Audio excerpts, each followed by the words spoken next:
പത്തനംതിട്ട കോന്നി അലുവാങ്കുടി ഉൾവനത്തിൽ താമസിക്കുന്ന ആദിവാസികളുടെ കുടിലിന് തീപിടിച്ചു. 28 വയസ്സുകാരി സിന്ധുവിന് ഗുരുതരമായി പരിക്കേറ്റിട്ടുണ്ട്.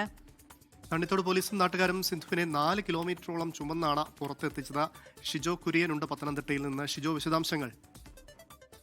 ദിൽന, അമൽ, ഇന്ന് രാത്രി 8 മണിയോടുകൂടിയാണ് തൂമ്പാക്കുളം ആലുവാങ്കുടി ഭാഗത്ത് ഏതാണ്ട് 4 കിലോമീറ്റർ ഉൾവനത്തിൽ വെച്ച് ആദിവാസികൾ താമസിക്കുന്ന കുടിലിന് തീപിടിച്ചത്. ഇത് ഈ ടാർപോളിനും അതുപോലെ തന്നെ പുല്ലുമൊക്കെ മേഞ്ഞാണ് ഈ കുടില് നിർമ്മിച്ചിരിക്കുന്നത്. ഈ തീപിടുത്തത്തിൽ 28 വയസ്സുകാരിയായ സിന്ധു എന്ന് പറയുന്ന ഒരു പെൺകുട്ടിക്ക് ഗുരുതരമായി പൊള്ളലേറ്റു. സിന്ധുവിന്റെ നെഞ്ചിലടക്കം ഗുരുതരമായിട്ട് പൊള്ളലേറ്റു എന്നുള്ള ഒരു വിവരമാണ് നമുക്ക് ലഭിച്ചത്. ഏതായാലും സിന്ധുവിനെ ഇപ്പോൾ ഗുരുതര പരിക്കുകളോട് പൊള്ളലേറ്റതോടുകൂടി സിന്ധുവിനെ കോട്ടയം മെഡിക്കൽ കോളേജ് ആശുപത്രിയിൽ പ്രവേശിപ്പിച്ചിരിക്കുകയാണ്. ഈ സംഭവം 8 മണിക്കാണ് നടന്നത്. പക്ഷേ ഏതാണ്ട് 1.5 മണിക്കൂർ വൈകി 9 പുറം ലോകം ഈ സംഭവം അറിഞ്ഞത്. എന്തായാലും തണ്ണിത്തോട് CIയും അതുപോലെയുള്ള അവരുടെ നാട്ടുകാരും ഒക്കെ നേതൃത്വത്തിൽ ഈ സിന്ധുവിനെ തോളിൽ ചുമന്നുകൊണ്ടാണ് പുറത്തേക്ക് എത്തിച്ച് ആംബുലൻസിൽ കയറ്റി ആശുപത്രിയിലേക്ക് കൊണ്ടുപോയത്. സമയോചിതമായിട്ടുള്ള ഇടപെടൽ തണ്ണിത്തോട് പോലീസിന്റെയും അതുപോലെ തന്നെ ഉള്ള നാട്ടുകാരെയും ഭാഗത്ത് നിന്ന് ഉണ്ടായി. ഈ ഉൾവനത്തിൽ നിന്ന് ഈ ആദ്യം പൊള്ളലേറ്റ യുവതിയെ ചുമന്നുകൊണ്ടാണ് വന്നത്. ദിൽന, അമൽ.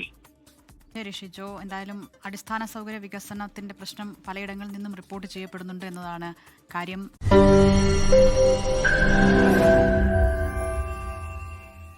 ലോകത്തെവിടെയായാലും ഏത് സമയത്തും 24 വാർത്തകളും ഓഗ്മെന്റഡ് റിയാലിറ്റി പാക്കേജുകളും എക്സ്പ്ലെയിനറുകളും വിശദമായി കാണാൻ ഞങ്ങളുടെ YouTube ചാനൽ നിങ്ങൾക്ക് സബ്സ്ക്രൈബ് ചെയ്യാം.